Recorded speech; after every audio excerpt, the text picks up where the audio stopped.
Hi everyone, thanks for stopping by and seeing what I'm up to. My name is Silky Feather and you can call me Silky. Alright guys, part 6, here we go. I hope.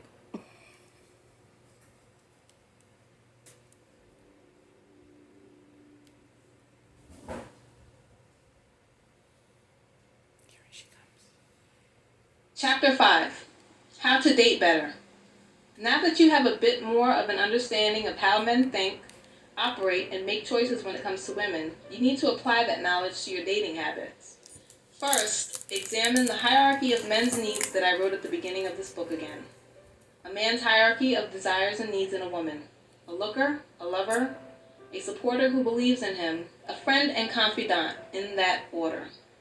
If a man asks you out on a proper date, in most cases that means that you at the very least meet his idea of beauty, a looker. However, in some cases you may not be his ideal of a looker, but he is still interested in pursuing you to get the second priority in his list, sex, a lover. The cheap prostitute.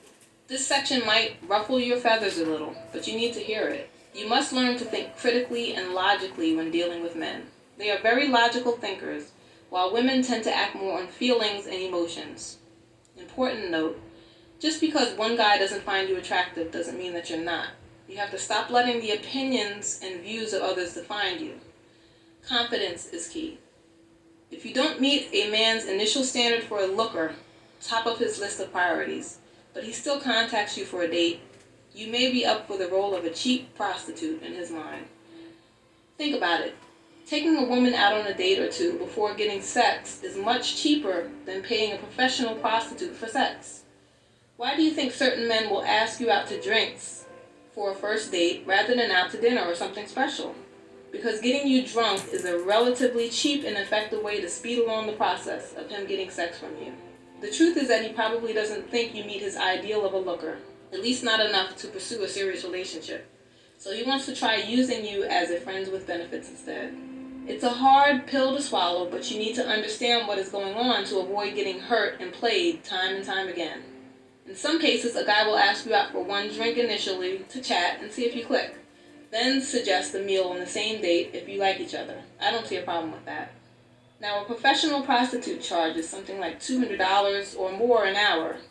Drinks at a mid-scale bar for two people might run him $50 to $70. And then, depending on your level of desperation, he can have you for as long as he wants after that. Even multiple occasions of late-night booty calls without having to make any further investments in wooing you. Some guys get away with just paying $5 for a coffee date. So how do you combat this form of cheap prostitution? You simply say no. You don't even have to say no to the date offer itself. Just say no to the sex. If you say no to sex after the first or second date, and he continues to pursue you, this begins to change the game because he's forced to get to know you as an actual person. Eventually, that first item on the list, looker, starts to become less important, while the second item, lover, is being put on the back burner for now, yet still an enticing goal. And he is forced to begin looking at the real you as a person, a supporter and friend.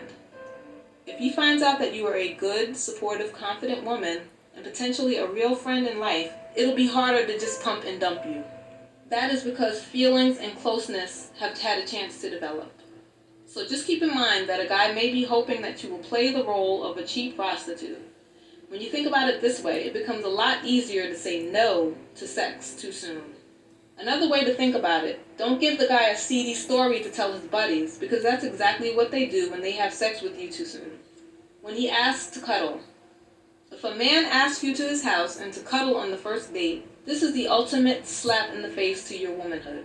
That is because he is not even trying to invest anything for your time or make any effort to woo you at all. He wants to treat you like a prostitute without even paying you. Now how about that? Go back to the list. He doesn't think that you meet his ideal of a looker, so he wants to see if you can just jump right down to number 2 for a quick roll in the hay without even having to take you out on a date. If you agree to go to this stranger's house, you have just accepted the role of a jump-off, otherwise known as a booty call, for as long as he desires your company. If you don't, that's fine with him because he will most likely keep trying with other women who he doesn't think meet his beauty standards either, but who he believes will give him sex with no strings attached. Why would you give this person the time of day? He isn't meeting any of your needs besides sex, which is low on the list of priorities for most women. He is also probably sexually irresponsible, that is, a loose man with multiple children and possibly STDs, and not safe to deal with. Is it worth giving a man who does not value your unique beauty and qualities that kind of power for nothing in return but his occasional cuddling? Don't do it. If he is really into you, he will invest the money and time into a proper dinner or creative date where you can talk and get to know each other. To summarize, if he hasn't fully bought into your beauty and charm by the time you move on to number 2 on his hierarchy of needs and desires, he will probably take what he wants and then leave quickly, even if the sex is pretty good. Some men are so obsessed with looks to the point where they will even forego sex in search of their ideal of beauty. They will even get with a husk of a woman with little to no morals who doesn't support him or care about his feelings, just because she is very beautiful in his eyes, otherwise known as a trophy. So what should you do to date more productively? It's pretty easy. When dating, you must get to know a man really well before being intimate with him. You need to experience things together. You should be friendly and feel comfortable around each other. You should have formed some type of bond first. If he keeps calling you for dates, that means he's interested in you. So keep going on them for as long as you are interested. No sex. One day he's going to be faced with a decision. Commit or get off the pot. If he decides he wants to commit and you do too, only then does sex possibly come into the picture. If he decides to move on because he can't wait, you two weren't compatible and he wasn't worth giving away your precious treasure. After some time, you might even decide that he doesn't meet your hierarchy of needs. In that case, sex should have never happened. Let me be perfectly crystal clear. Say a man is moderately attracted to you physically. If you haven't developed a bond with him yet, showing that you are the type of woman he needs in his life, but you still go ahead and have sex with him, he's probably going to drop you soon after you have sex. It sounds harsh, but you are no longer of much use to him. He might get sex from you a few more times if he's bored, but his mind is already on conquering new territory. Just about every man thinks he's deserving of a runway model. Isn't this the usual scenario that plays out for women when dating? Compare dating a man to managing a petulant child. If you give in too quickly, it doesn't make the child love you any more than he already does.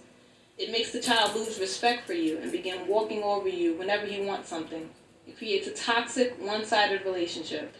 The woman that he finds extremely beautiful, sexy, and charming, whether artificial or real, could have sex with him the very first night they meet, and he will still want her, especially if she's confident, a little bitchy, and demanding. More on that later.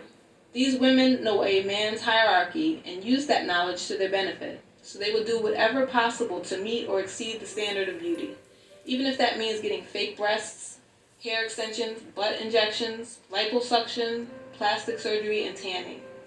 They put on the charm and dress scantily to immediately attract plenty of male attention, and when they have it, they use it to their full advantage. Karma catches up to these women eventually, because looks eventually fade, and even fake body parts will start sagging. If they haven't learned to develop traits beyond their looks, then they don't have much to fall back on when they reach a certain age. These women usually become bitter and angry, with only their memories of being hot and sexy to hold on to. But you can learn a thing or two from these beautiful, bitchy women. For one, stop putting the needs and wants of a man before your own. That's right. It's okay to demand what you want from a man, whether it is attention, consideration, respect, a proper date, or more. Absolutely. You deserve to be happy, too. The second thing that these women understand is that there are plenty of fish in the sea. They have no problem dating several men at once and are unapologetic about it. If you decide that you want to keep pursuing a man who you know is only mildly attracted to you, not recommended, then fine, but you had better not have sex with him until he expresses a serious interest in being your exclusive boyfriend. Not a moment sooner. Otherwise, be prepared to either be used for a quick romp or used as a friend with benefits until someone else comes along. What having a bond means. I feel the need to clarify what I mean when I say that you should have a bond with a man before sleeping with him. What it doesn't have to mean. It doesn't have to mean you watch sports and kick it together like one of the guys. You know every single intimate detail of each other's lives. You see each other every day and talk on the phone all night long. You go to the spa together and all of that type of stuff. What it does mean is you know a thing or two about his parents and siblings. You know if he gets along with his mother or not, a crucial detail that I discuss more in a later section. You know where he works, what he does, and if he enjoys it. He is open up to you to tell you something private about himself, such as a childhood story. You feel comfortable talking to each other about even the most mundane topics. You have a texting session or talk on the phone at least a few times each week. You cross each other's minds at least once each day. You know each other's last names and backgrounds. You know each other's hopes and dreams. As you can see, when I say that you should have developed a bond with a man before having sex. We're going to stop it there. We're only 39 seconds over, but it's a good book. Guys, gotta admit, that's a good book. So this was part 6. I can't wait for tomorrow. It's going to be good. You guys, be good to one another. This is Silkyfeathers signing off. Take a good look at yourself and how you're dating men, and realize you're worth so much more. And when you find that gem, you're just going to need a little bit of polishing. Not a lot, but a little. Have a good night. Bye.